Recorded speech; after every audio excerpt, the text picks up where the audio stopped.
Alguns nomes se tornam maiores que as próprias manchetes. E quando caem, não fazem barulho, provocam abalos. A justiça americana acaba de definir o destino de um dos homens mais poderosos da indústria musical, Sean Combs, conhecido mundialmente como P. Diddy. Depois de quase 2 meses de julgamento, dezenas de testemunhas e acusações que remontam a uma década de condutas perturbadoras, o veredito saiu. Mas a forma como ele chegou é o que realmente revela os bastidores de uma vida cercada por fama, dinheiro e segredos perigosos. Neste vídeo, você vai entender por que esse julgamento não foi apenas sobre um artista, mas sobre o fim de uma era. Vamos expor o que o júri decidiu, o que foi escondido por anos, as estratégias nos bastidores, e por que o nome de Cassi Ventura continua sendo um ponto sensível dentro e fora do tribunal. Quando Sean Diddy Combs entrou na sala de julgamento naquela manhã, ele já não era apenas um rapper ou um empresário. Era o réu central de um processo que prometia revelar o lado mais sombrio do estrelato, aquele que não aparece nos palcos nem nos contratos milionários. Ao longo de quase 20 anos, Diddy construiu um império. Fundador da Bad Boy Records, nome por trás de artistas como notórios B.I.G., Mary J. Blige e muitos outros. Um símbolo de sucesso, influência e controle absoluto sobre sua imagem. Mas, para os promotores, esse mesmo controle era a engrenagem de algo muito mais complexo.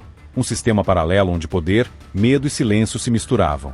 A promotoria alegava que o império de Diddy ia além da música, que ele liderava uma estrutura organizada para satisfazer seus próprios desejos, às custas de outras pessoas. Mulheres, parceiras, ex-namoradas. As principais acusações envolviam associação criminosa, tráfico para fins sexuais e coerção. No total, 5 acusações. E cada uma delas carregava o peso de anos de denúncias abafadas, acordos extrajudiciais e um padrão de comportamento que começava a emergir das sombras. Mas nem tudo era consenso. A defesa chegou armada com sua própria narrativa. Não havia provas de que qualquer pessoa agia sob ordens de Diddy. Não havia cúmplices. Não havia organização.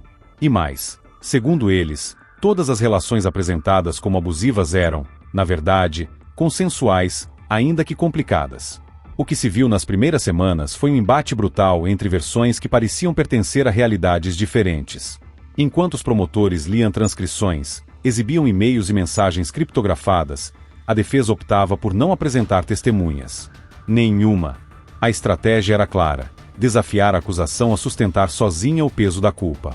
Entre os nomes que voltavam com frequência, 2 se destacavam: Cassi Ventura, ex-namorada de Diddy por mais de 10 anos, e uma mulher que depôs sob o nome fictício de Jane. Ambas narraram situações perturbadoras envolvendo controle psicológico, transporte para encontros forçados, uso de drogas como manipulação e promessas vazias de proteção e carreira.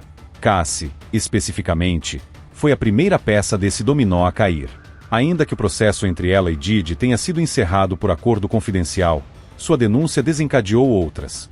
Ela pode ter saído da corte há meses, mas sua presença pairava sobre cada palavra do julgamento. E então veio o momento decisivo. O júri, formado por 8 homens e 4 mulheres, passou dias mergulhado em 34 testemunhos, milhares de registros bancários, transações e e-mails. Um mar de informações cruzadas. Em determinado momento, eles mesmos admitiram que não conseguiam chegar a um consenso sobre uma das acusações, justamente a mais grave, associação criminosa. A promotoria dizia que Diddy se achava intocável, que ele acreditava que nenhuma daquelas mulheres teria coragem de se levantar contra ele. Aqui termina o silêncio, afirmou a promotora no discurso final. Mas a defesa devolveu: o réu não é um deus, mas também não é um monstro. O júri chegou, enfim, ao veredito. E foi uma mistura de absolvição e condenação. Concluíram que P. Diddy é inocente das acusações. Diddy foi declarado inocente nas acusações de associação criminosa e tráfico sexual, as mais pesadas, que poderiam levá-lo à prisão perpétua. Mas foi condenado por transporte para fins de prostituição, tanto em relação a Cassi Ventura quanto a Jane. Crimes graves, e que podem lhe custar até 20 anos de prisão. A reação foi inesperada. Ao ouvir a decisão, Diddy abaixou a cabeça, silencioso. Depois, bateu palmas em direção à galeria. A plateia retribuiu. Era como se, mesmo parcialmente condenado, ele estivesse comemorando. Mas para a promotoria, a festa não fazia sentido. A procuradora assistente Maureen Corney foi categórica: Diddy continuou cometendo crimes mesmo após saber que estava sendo investigado. E, segundo ela, Se fosse solto, voltaria a cometer. O tribunal falou. Mas o que realmente está por trás dessa condenação parcial? Por que Didi foi inocentado de acusações tão pesadas, mesmo com tantas evidências e depoimentos? E como essas decisões afetam o futuro de outras celebridades que podem estar envolvidas no mesmo círculo de poder? Na próxima parte, vamos revelar o que as câmeras não mostraram, os bastidores do julgamento, a estratégia invisível da defesa e como o silêncio, de alguns nomes, pode ter sido decisivo. Durante quase 2 meses, a sala do tribunal em Nova York se transformou no centro de uma disputa que ia além de acusações criminais. O que estava em jogo era a reputação de um império. De um lado, o Estado apresentava um histórico detalhado de condutas perturbadoras. Do outro, uma defesa silenciosa, mas precisa, que optou por não usar testemunhas e manteve seu cliente longe do banco dos réus. A estratégia era clara: deixar que as falhas da acusação falassem por si. A promotoria convocou 34 testemunhas. Algumas presenciais, outras protegidas pelo anonimato. E o conteúdo dos depoimentos traçava um padrão. Relatos de controle emocional, promessas falsas, episódios que envolviam uso de substâncias ilícitas, transporte de mulheres entre estados e encontros planejados por terceiros, supostamente a mando de Didi. As testemunhas mencionavam quartos de hotéis, gravações escondidas, movimentações financeiras suspeitas e viagens que não faziam sentido fora de um contexto de exploração. Mas havia um problema. A maioria desses relatos vinham de pessoas que, em algum momento, tiveram envolvimento consensual com Didi. E a defesa não deixou esse ponto escapar. Sustentou que essas relações, embora conturbadas e não convencionais, foram mantidas por vontade própria. Cassi Ventura, por exemplo, ficou mais de 10 anos ao lado do réu. A promotoria dizia que isso era resultado de manipulação. A defesa afirmava que era escolha.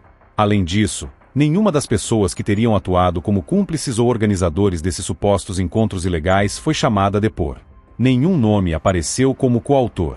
Isso dificultava a sustentação da acusação mais grave, a de associação criminosa, o famoso racketeering. Para uma condenação nesse tipo de crime, é necessário que o réu tenha agido de forma coordenada com outras pessoas. E sem a prova dessa colaboração, o argumento central da promotoria começava a perder força.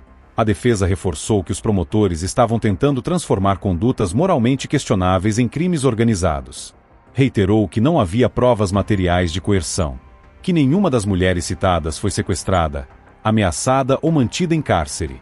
E mais, lembrou que todos os envolvidos eram adultos e capazes de tomar suas próprias decisões. Esse argumento, embora desconfortável, teve impacto. O júri, formado por 8 homens e 4 mulheres, precisava decidir com base em evidências, não em percepções. Eles passaram horas trancados, relendo depoimentos, analisando registros bancários, e-mails e dados extraídos de dispositivos eletrônicos. Ao final de uma longa terça-feira, enviaram um recado ao juiz. Haviam chegado a um veredito parcial, mas não conseguiam entrar em acordo sobre a primeira acusação, exatamente a de associação criminosa. Esse impasse revelou o dilema central do caso. Era possível que tudo o que aconteceu ao longo daqueles anos tivesse sido resultado de uma estrutura organizada, com hierarquia e objetivos definidos. Ou tudo se resumia a relações disfuncionais, marcadas por excesso, poder, vaidade e dependência emocional. Enquanto os jurados voltavam para mais uma rodada de deliberações, os olhos do tribunal se voltaram para Didi. Ele permanecia em silêncio. Não demonstrava euforia, mas tampouco desespero. Não chorou, não gritou. Apenas abaixava a cabeça, como alguém que já conhecia o jogo, e talvez o desfecho. Na manhã seguinte, o consenso finalmente chegou. O júri absolveu Didi da acusação de associação criminosa. Também o declarou inocente nas denúncias de tráfico sexual, mas o condenou em 2 acusações específicas: transporte para fins de prostituição, uma envolvendo Cassi Ventura, outra envolvendo a mulher que depôs sob o nome fictício de Jane. Essas condenações, embora não tragam a possibilidade de prisão perpétua, ainda são graves. Podem somar até 20 anos de prisão. E o mais importante, criam um precedente jurídico para outras ações que ainda estão sendo investigadas. Mesmo que tenha escapado das acusações mais pesadas, Didi agora carrega oficialmente uma sentença criminal. E isso muda tudo. Do lado da acusação, a procuradora assistente Maureen Corney foi contundente. Disse que Didi continuou cometendo crimes mesmo após ser alertado de que estava sob investigação. Segundo ela, Permitir sua libertação seria colocar outras pessoas em risco. A promotoria argumenta que ele deve cumprir pena imediatamente. A defesa, por outro lado, celebrou o que chamou de vitória moral. Disse que as acusações mais sérias foram derrubadas e que seu cliente nunca deveria ter sido colocado no mesmo patamar de criminosos organizados. Também pediu que ele fosse solto sob condições apropriadas, já que havia sido absolvido da maior parte das acusações. O juiz ainda não havia definido a sentença final. Mas uma coisa ficou clara: o caso de Didi estava longe de terminar ali. Para os promotores, havia mais nomes a investigar, mais acordos a serem analisados, mais vítimas a ouvirem. E para a defesa, a luta passava a ser contra o impacto público e midiático da condenação. Porque, no fim das contas, mesmo fora das grades, Didi agora é outro homem. O escudo da fama já não o protege. E os próximos passos da justiça podem alcançar pessoas que, até agora, permaneceram nas sombras. Se o império começou a ruir, talvez essa seja apenas a primeira rachadura visível. A leitura do veredito foi apenas o começo. O Tribunal de Nova York não apenas declarou Sean Combs culpado em 2 das 5 acusações, ele também marcou o fim simbólico de um ciclo onde o poder parecia inquestionável. No momento em que os jurados anunciaram sua decisão, a atmosfera no tribunal mudou.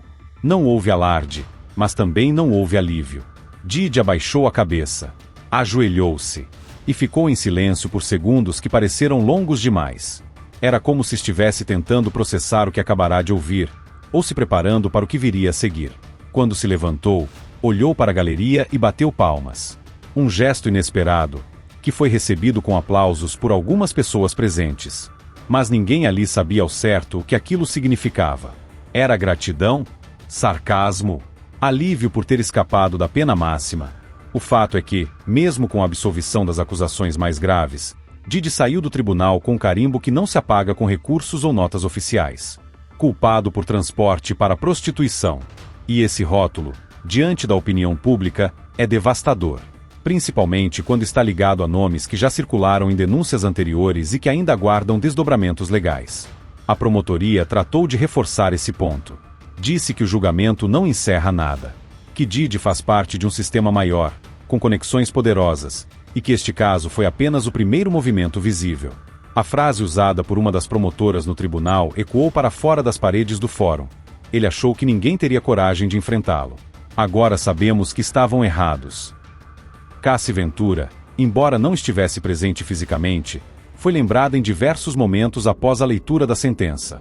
Seu advogado afirmou que ela continuará lutando por outras mulheres que ainda não tiveram coragem de falar. Segundo ele, a condenação de Didi confirma que os relatos não eram invenções, e que a justiça começou a reconhecer o que antes era varrido para debaixo do tapete. No lado da defesa, a narrativa é outra. Para os advogados de Didi, o julgamento foi contaminado por uma tentativa de destruir sua imagem pública. Alegam que ele foi transformado em bode expiatório por ter acumulado fortuna e poder sendo um homem negro, autodidata, e fora dos padrões da elite tradicional. Eles disseram que a imprensa ignorou as nuances e criou um tribunal paralelo, onde Didi já era culpado antes mesmo do júri se reunir. Mas há um ponto que nem a defesa tentou negar. Os relacionamentos de Didi eram marcados por controle, manipulação emocional e práticas nada convencionais. E isso, para muitos, já seria suficiente para tirar o brilho de qualquer legado. A sentença final, o tempo de prisão que ele cumprirá ou não, ainda depende da decisão do juiz. A promotoria defende que ele permaneça preso imediatamente. Já os advogados pedem liberdade provisória, alegando que ele representa baixo risco de fuga e não tem antecedentes criminais. Mas o impasse jurídico é só uma parte da equação. Fora dos tribunais, o impacto já começou. Contratos foram suspensos. Parceiros comerciais se afastaram. A Bad Boy Records, que já não estava no centro da indústria como antes, viu sua imagem despencar de vez. Antigos aliados preferem o silêncio. E artistas que já defenderam publicamente Didi agora evitam até citar seu nome. Ao mesmo tempo, cresce o número de investigações paralelas. Fontes ligadas à promotoria afirmam que outros nomes, ligados ao círculo íntimo do réu, estão sendo analisados com mais atenção. Supostos facilitadores, administradores, motoristas, até agentes de segurança. Pessoas que estariam envolvidas, direta ou indiretamente, na logística de tudo o que foi relatado durante o julgamento. Essa é, talvez, a parte mais delicada. Porque se há mesmo uma rede por trás de tudo isso, ela não termina em Didi. E se o tribunal conseguiu uma condenação sem ter apresentado cúmplices formais, o que pode acontecer quando essas peças começarem a aparecer? O caso também reacende o debate sobre a blindagem de celebridades nos Estados Unidos. Durante anos, acusações contra nomes como Harvey Weinstein, Rua Kelly, Jeffrey Epstein e tantos outros foram minimizadas, ignoradas ou silenciadas. Apenas quando a pressão pública se tornou insustentável é que a justiça se moveu com força real. Didi, ao que tudo indica, confiava que isso nunca aconteceria com ele. Construiu uma carreira baseada na imagem de controle absoluto. Tudo ao seu redor girava conforme sua vontade. Suas festas eram disputadas por políticos, empresários, artistas e muitas vezes envoltas em segredos. Era um universo onde regras não se aplicavam, até que a realidade o alcançou. A queda de Didi, mesmo que parcial, não é apenas sobre ele. É sobre o colapso de uma estrutura. E como toda estrutura, quando uma base cede, outras partes começam a balançar. Pode demorar, mas raramente para. Para quem assistiu de longe, o julgamento pode parecer mais um escândalo envolvendo celebridades. Mas para quem acompanhou de perto, está claro que esse processo escancarou algo maior: o custo de normalizar o abuso em nome do talento, da fama ou do sucesso. O que resta agora é esperar pela sentença formal. Mas independentemente do número de anos que Didi passará atrás das grades, se passar, sua carreira já foi sentenciada. E talvez, aos poucos, outros nomes também recebam o mesmo destino.